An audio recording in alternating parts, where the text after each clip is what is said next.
TV Anwar Flebro bisiru doy na nga folini tanumbe au belajele ama irawla ka fo apa clip na fonti kene yu o kene sigli sani anga ndadu kuna fonu na ku wala ku di awma apa kurubaw amna uluta ku di awma apa seka family man soro amna kuna fonu man soro angulu laje moldu no betalike anga kra kishinyo mambayo ka bisabama sufuka tekufeni ankama kote musulmani sufi akiranga tunachikina musafu sana kwa sport muruku kita Burkina Faso terminé ko fo Côte d'Ivoire fana terminé ko fo Emmanuel Macron France jamani mai anana katama kunche ya Afrika na tamowi Ghana jamana ko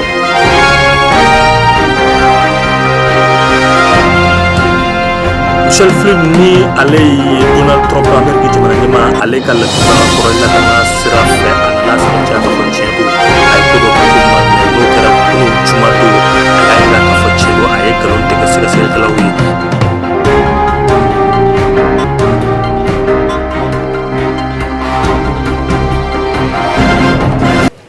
Bagrubaw temenongo fe amba yirawla ka fo Stade on Sport Modibo Keita la o belajelemba akalama alamsa shuka duje kunu jumala afara iba foko dakono ni sabula communauté musulmane de soufi no sufu ka jakulu bayi ulutun kelenu kam maulula be wa o ko okum konala jama bora kana akera anga tuna cikina mubi ni ankama Stade on Sport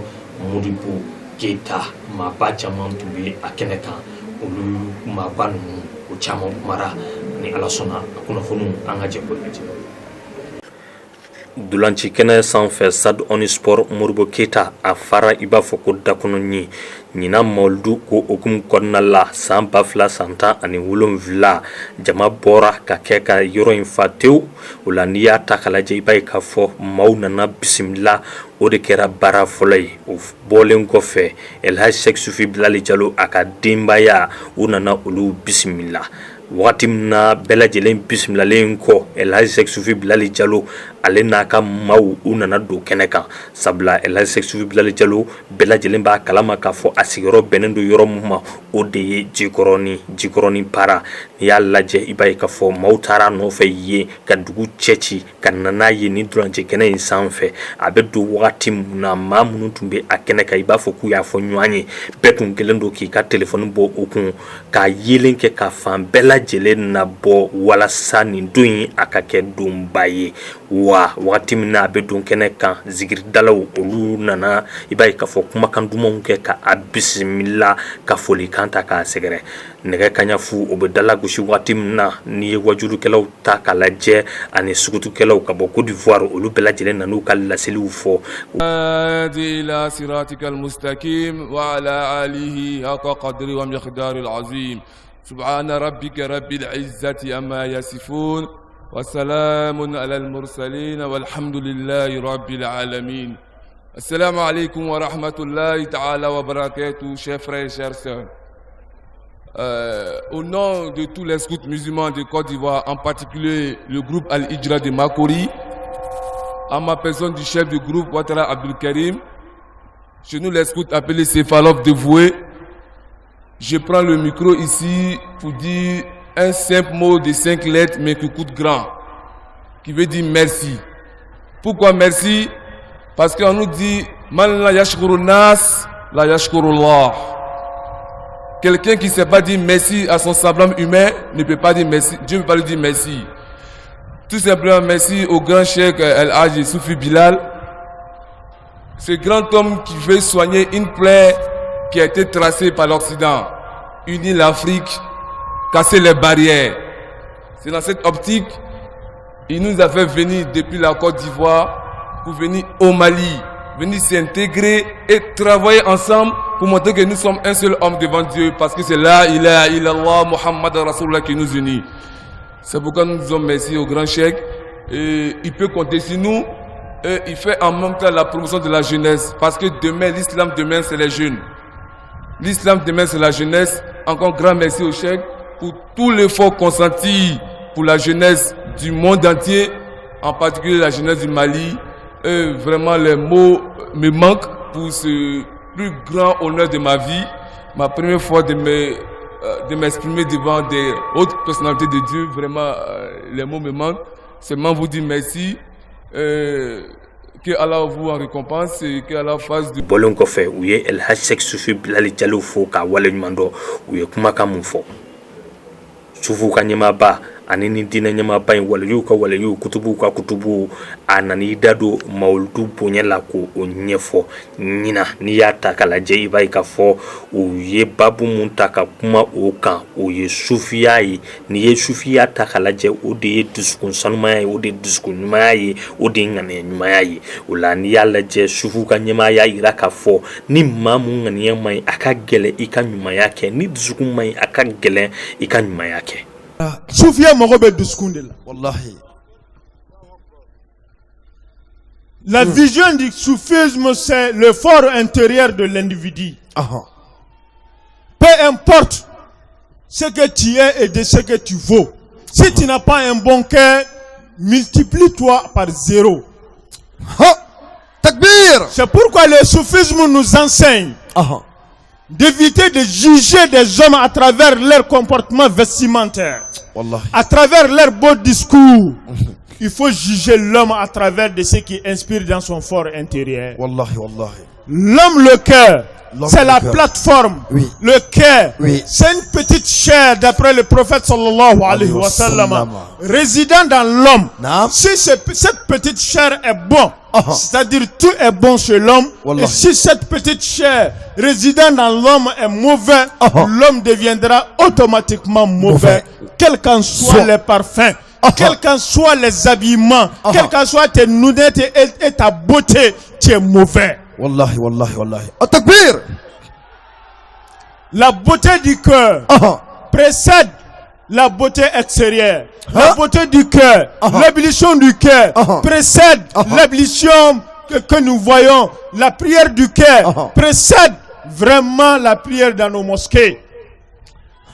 S'il faut aller à l'église,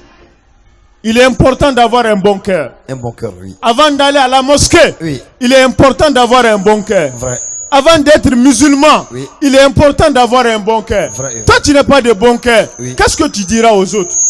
Rien. Tu es nuisible. Tu es dangereux pour la société. Wallahi, la shakka fihi.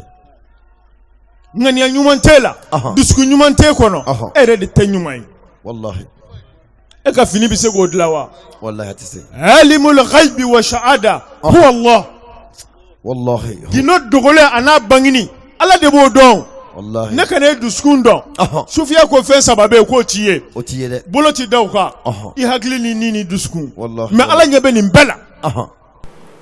Ola ni ya takalaje ayini kuma info Musa Maranyana no ye Mali Premier Ministre koro ye ay foli kanta ko fana segre ani maba chama fana tumbe kene ka no ye anga dongli daro ye politique mawu kata se faso nyema bloma chama ma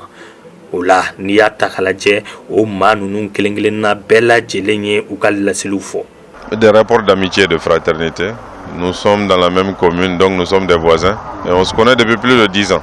Depuis avant même que je ne sois maire, ministre et premier ministre. Et donc à chaque fois qu'il a l'occasion d'organiser ce type de rencontre, moi c'est avec plaisir que je viens.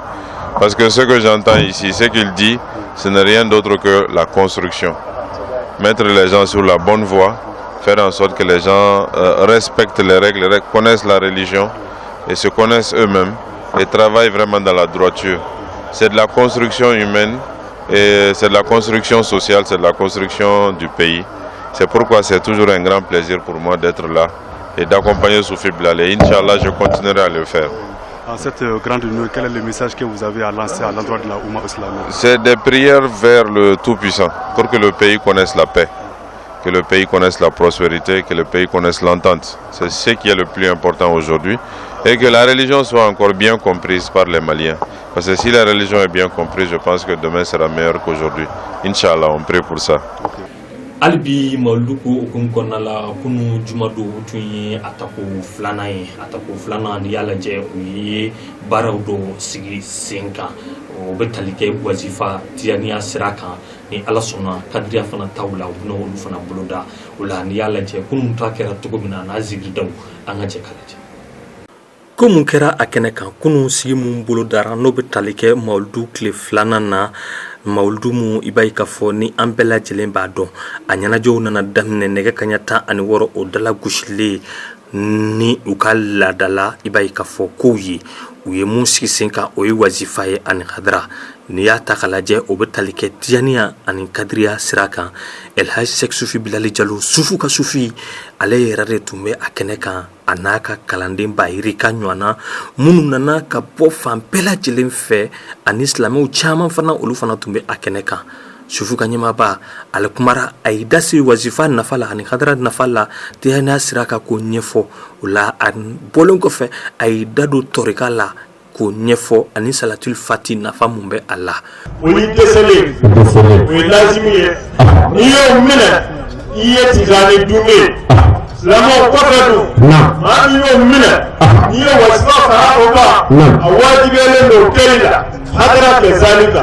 tijaniya dunbe o bɛ nin fɛn damadɔw de kɛ o tuma na tijaniya yɛrɛ ye mun ye silamɛya yɛrɛ nasira dɔ de don wa a jamana diinɛ de don wa an ye kuma caman mɛn a da mɔgɔw da jugula mɔgɔw da an ye marabalikan caman mɛn o de y'a bila ka wuli nin waati kelen na wa an bɛ dakuruɲɛ 2 fɔ fɛn min ye tijaniya ye ani fɛn min ye sɔrɔ tijaniya radiyallahu anhu a ka tɔgɔ ka kɛ tijaniya cɛ min nana n'a ye o de tɔgɔ ko Ahamadu Tijani a bɛ bɔ du min kɔnɔ a fɔra o de ma ko tijaniya afa n'o tɛ ala tijani fa ye u ka kabila o de ye tijani ye o tuma na n'i ko anw fɛ Kulubali la Jarala Jalo la walima Jalilakaw ka fɛ o tuma na cɛ in tɔgɔ de dara u ka kabila tɔgɔ de dara tarika in kan so tijani ta tɛ a ko ale ta tɛ so tijani de y'a fɔ ko ale ta tɛ. Burkina Faso tɛmɛnen kɔfɛ ani Côte d'Ivoire Faransi jamana ɲɛmaa n'o ye Emmanuel Macron ye a y'a ka taama kuncɛ n'o ye a ka farafina jamana taamaw ye a y'o kuncɛ jamana mun kɔnɔ o ye Ghana ye n'o ye Ngilɛ jamana ye u bɛnna mun kan a n'a ko kɛra cogo min na an ka jɛ k'a kunnafoni lajɛ. Nin y'a siɲɛ fɔlɔ de Faransi jamana ɲɛmaa dɔ o ka taga i b'a ye k'a fɔ Ghana jamana kɔnɔ bɛɛ lajɛlen bɛ mun kalama n'i ye nin jamana in ta k'a lajɛ u ka kan u bɛ Ngilɛ de fɔ kosɛbɛ a bɛ tali kɛ farafina tilebiyanfan maraw la nin ko b'a yira k'a fɔ an bɛ don min na i n'a fɔ sisan nɔ u bɛ fɛ ka se ka baara kɛ ɲɔgɔn fɛ n'i ye Faransi ani farafina maraw ta k'a lajɛ minnu bɛ Ngilɛkan fɔ u ka laɲini dɔw ye Emmanuel Macron n'o ye Faransi jamana ɲɛmaa ye a bɛ fɛ k'a yira k'a fɔ politiki kɔrɔ mun bɛ yen ko olu bɔ yen ka na ni politiki kuraw ye a politiki kura mun n'o bɛna ɲɛsin i b'a ye k'a fɔ farafina ani Faransi olu ka ko la politiki kɔrɔ minnu tun bɛ yen i b'a ye k'a fɔ ni a fɔra maa minnu kɔnɔ n'olu tun b'o sira kan a bɛ n'olu bɛɛ lajɛlen bila a kumara mun kan o ye dɛmɛ bɛ se ka na cogo min na ɲɛta siraw fɛ ani jamana ɲɛmaw an'olu kan ka ɲɔgɔn ye u bɔlen kɔfɛ n'i y'a ta k'a lajɛ ani denmisɛnw ye ɲɔgɔn ye n'o ye Ghana entrepreneurs ye an'olu kumara i b'a ye k'a fɔ baara mun kan o bɛ tali kɛ ɲɛtaw la u kumara a kɛra kɔnɔna la o la u ka sigi mun ni a bɛ na o boloda ani denmisɛnninw fana farikolo ɲɛnajɛ sira fɛ u ka sigida mun bɛ yen ni an ko ma ko Jamestown an'olu bɛna ɲɔgɔn ye n'i ye Ghana lajɛ diɲɛ kɔnɔ bi kɛrɛnkɛrɛnla farafina maraw la Ghana ye jamana mun n'o denw bɛ bɔ dulanci sira fɛ farafina kɔnɔna la ka taa yɔrɔ caman na o la Kwame Nkrumah ka jamana a dɔnnen don misalila fana bɛjɛ fanga sira fɛ Emmanuel Macron ale bɛ Barack Obama ka sira de kan n'o ye États-Unis jamana ɲɛmaa kɔrɔ ye o delila ka taga juillet kalo san 2019 waati nin jamana in kɔnɔ wa n'i y'a jateminɛ a ye folikan ta mara cogoya ɲuman mun n'o bɛ ka kɛ ninnu ka jamana kɔnɔ ani n'u bɛ bɛjɛ fanga sira mun kan ni san 10 laban ninnu kɔnɔna la Ghana bɛ ka yira k'a fɔ ko tiɲɛna u ye bɛjɛ fanga jamana dɔ ye. Zimbabwe u ka jamana ɲɛmaa kura n'o ye Emerson ale bɛ don min na i n'a fɔ sisan a ye a ka maaw sugandi n'o ye a ka gouvernement ye ani minnu kan ka jɛ ka baara kɛ ɲɔgɔn fɛ an ka kunnafoni lajɛ. Zimbabwe jamana ɲɛmaa kura Emerson Mnangagwa a nana alamsadon tɛmɛnen ka bɛn novembre kalo tile 30 ma san 2017 a ka gouvernement ma labanw ko olu sugandi o maaw la ni y'a jateminɛ u ka sɔrɔsi ɲɛmaaba n'o y'u ka jalatigiba fila ye olu b'o la wa a ye ministre so mun kalifa u ma o ye ministre so jɔyɔrɔba dɔ ye alamisadon su a ye maa dɔ sugandi k'o kɛ ministre mun ɲɛsinen don jamana kɔfɛ kow ma o ye général Simizo Moyo ye ale de nana fanga yɛlɛma kuma fɔ u ka jabaranin sanfɛ ka bɛn novembre kalo tile 14 ma ka taa bila novembre kalo tile 15 la n'o kɛra sababu ye u ka jamana ɲɛmaa kɔrɔ Robert Mugabe ale fanga bila ka bɛn novembre kalo tile 21 ma Marshal Pérenze Siri ni ale ye sanfɛ maaw ka ɲɛmaa ye ale san jan kɛ a b'o la u nana i b'a ye k'a fɔ o sugandi k'o kɛ ministre mun ɲɛsinen don sɛnɛkɛlaw ka ko ma o de dun ye u ka jamana taaboloba dɔ ye Zimbabwe Emerson Mnangagwa a ye maa caman ta n'olu tun bɛ Robert Mugabe ka gouvernement kɔnɔna la Patrice Shimananza o y'o maa dɔ ye ale tun n'i y'a ta k'a lajɛ ale tun ye ministre Niger na u ye sɔrɔ ministre so de ɲɛsin k'o ta k'o di ale ma o tun minɛra la octobre kalo tɛmɛnen sabula ministre falen tun bolo dara Emerson Mnangagwa a nana a kali ka bɛn novembre kalo tile 24 ma tile 3 tɛmɛnen kɔfɛ wagati min na Robert Mugabe ale fanga bila kabiri a ye fanga ta ka bɛn san 1980 ma u ka yɔrɔma hɔrɔnya fo ka n'a bila o don in na ale de tun bɛ jamana ɲɛmaaya la jamana ɲɛmaa kura mun sigira jumado a kelen k'i kali a ye layidu ta k'a fɔ ayiwa a n'a fɛɛrɛ bɛɛ kɛ jamana sɔrɔ n'a yiriwa o fana bɔlen kɔfɛ jamanadenw mago bɛ mun na a ka baara na k'o de ye Michel Flono ni ale ye Donald Trump ka conseil lakana sira fɛ ka tɛmɛ i b'a ye k'a fɔ a nana sɛbɛntiya sɛgɛsɛgɛlikɛlaw ɲɛna k'a fɔ tiɲɛ don a b'a jɔ a la k'a fɔ ani irisiw olu ka lasigiden tɔ i b'a ye k'a fɔ u ye bataki dɔ ci ɲɔgɔn ma a ko bɛ boloda mun kan an ka jɛ ka kunnafoniw lajɛ komi bɛ tali kɛ irisi ka ko la ko wɛrɛ donna la kunu jumado ka bɛn décembre kalo tile fɔlɔ ma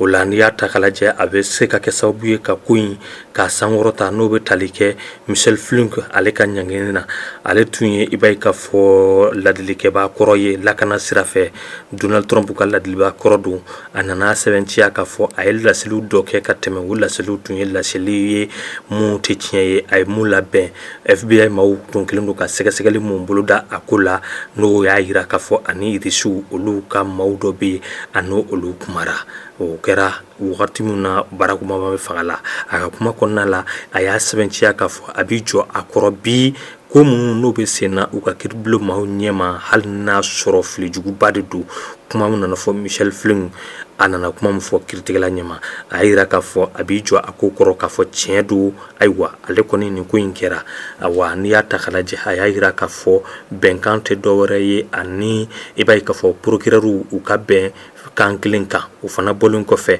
n'i y'a ye a ye nin ko in kɛ a y'a dabɔ a ka denbaya i b'a ye k'a fɔ olu kama ani jamana kama a ko a bɛ jɛ n'a ye o fana bɔlen kɔfɛ ko bɛ nin ko kɔrɔ a jɛlen don n'a bɛɛ lajɛlen ye a ye farankan mun kɛ a ka kuma kan a y'a jira k'a fɔ n'i y'a ta k'a lajɛ maa wɛrɛ sen tɛ nin na ko ale kelen dɔrɔn de don u ka sɛgɛsɛgɛlikɛla n'o Robert Mueller ye ale kɔni y'i da don k'a fɔ irisiw da don u ka jamana ɲɛmaa kalata mun nana boloda san 2016 kɔnɔna la n'i y'a ta k'a lajɛ a y'a jira k'a fɔ maa minnu n'olu ni irisiw jɛra ka baara kɛ ɲɔgɔn fɛ o ye Donald Trump kɛrɛfɛ maaw dɔ ye a bɛ kalo damadɔni bɔ bi nin ko in yɛrɛ kelen don kosɛbɛ ka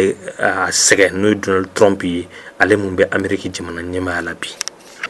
Honduras u ka gouvernement maaw y'a jira k'a fɔ ko ka état d'urgence sigi sen kan walasa i b'a ye k'a fɔ u bɛ se ka banbanciya wale kɛlɛ cogo min na ani waleya mun bɛ ka boloda u ka maaw dɔw fɛ ka se k'o kunbɛn an ka a kunnafoniw lajɛ Honduras gouvernement maaw u nana jira jumado ka dugu jɛ bi sibiri don na décembre kalo tile 2 k'a fɔ u ka jamana sariya sunba sariyaw b'a fɔ cogo min na o talen do ka da kɛrɛfɛ walasa u ka sɔrɔsiw an'u ka lakanatigilamaw n'o ye polisiw ye ka se di olu ma olu ka se ka wuli ka jɔ boloda bingani wale mun ani maaw kelen do ka murutili mun boloda k'o ta k'o da kɛrɛfɛ sabula u y'o baara mun sigi sen kan tamalikɛlaw maa kelen bɔnɛra a ni la kabiri jamana ɲɛmaa kalata o bɔra fo ka n'a bila bi la tile 5 tɛmɛnen kɔfɛ wagati min na jamana ɲɛmaa kalata tɛmɛna Honduras hali bi maa mun ye sebaya sɔrɔ jamana ɲɛmaa kalata la o ma sɔrɔ ka dɔn fɔlɔ u ka ɲɛmaa minnu bɛ kalataw labɛn olu kɔni y'a yira k'a fɔ yɔrɔw dɔ bɛ yen u bɛna sigi olu jatiw kan ni mankan bɔ o yɔrɔ minnu nɔfɛ o la tamalikɛlaw olu kɔni bɔra u ka jamana fantan 4 bɛɛ lajɛlen kɔnɔna la ka taamaw sigi sen kan Amériki camancɛ yanfanw fɛ o la n'i y'a jateminɛ i b'a ye k'a fɔ maa minnu bɛ yen n'olu bɛ Salvador nasarala nɔfɛ olu kɔni kelen do ka jamana ɲɛmaa mun bɛ yen ko u ka maaw de jalaki n'o Juan Orlando Hernández ye ko wa ko o bɛ ka namara kɛ kalata jaabiw la o la u ye état d'urgence mun sigi sen kan u ka jamana ɲɛmaa n'o Juan Orlando Hernández ye ale jɛra ni o ye nka u bɛnna tile 10 de kan o tile 10 in u bɛna o sigi sen kan k'a daminɛ nɛgɛ kaɲa 18 ka taa bila nɛgɛ kaɲa 6 la maa tɛ se ka yala i sago la han. an b'a yira u la k'a fɔ farikolo ɲɛnajɛ sira fɛ n'i y'a ta k'a lajɛ diɲɛ jɔnjɔn o kan ka boloda irisiw fɛ jamanaw ni jamana minnu kan ka bɛn u y'o kow boloda kunun juma don Moscou n'o irisiw ka faba ye jamana minnu kan ka ɲɔgɔn sɔrɔ an ka kunnafoniw lajɛ. Faransi u nana kalata mun kɛ jamana minnu ni jamana minnu kan ka ɲɔgɔn sɔrɔ Faransi kɔni lafiyara dɔɔni sabula Australie, Peru, Danemark n'olu de bɛ kulu kelen na n'o ye groupe C ye diɲɛ jɔnjɔn mun kan ka boloda san 2018 farikolo ɲɛnajɛ sira fɛ kɛrɛnkɛrɛnnenya n'o ye dolanci ye ka bɛn juin kalo tile 14 ma ka taa bila juin kalo tile 15 la o la n'i y'a jateminɛ i b'a ye k'a fɔ u nana kalataw kɛ kunun juma don Kremlin n'o ye i b'a ye k'a fɔ Moscou u ka faba kɔnɔna ye o la n'i y'a jateminɛ irisiw olu ka faba kalataw kɛlen kɔfɛ Allemagne olu mun kelen do ka jɔnjɔn ta a yira k'a fɔ olu kɔni bɛ kulu mun kɔnɔna la o ye groupe F ye olu ni Mexique, Suède, Corée du Sud olu de bɛ ɲɔgɔn sɔrɔ mun ye kulu mun bɛ yen n'o ye groupe B ye sa Portugal ni Espagne i b'a ye k'a fɔ olu bɛ ɲɔgɔn sɔrɔ kɔnɔ Maroc ani Iran olu fana kelen do ka don olu ka kulu kɔnɔna la o la n'i y'a bɛɛ ta k'a lajɛ n'an y'a daminɛ kulu fɔlɔ n'o ye groupe A ye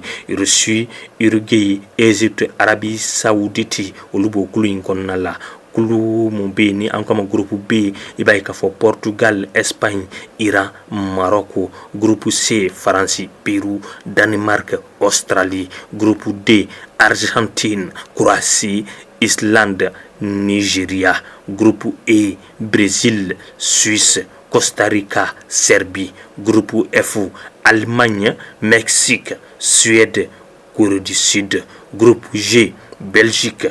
Angleterre, Tunisie, Panama, groupe H Pologne, Colombie, Sénégal, Japon.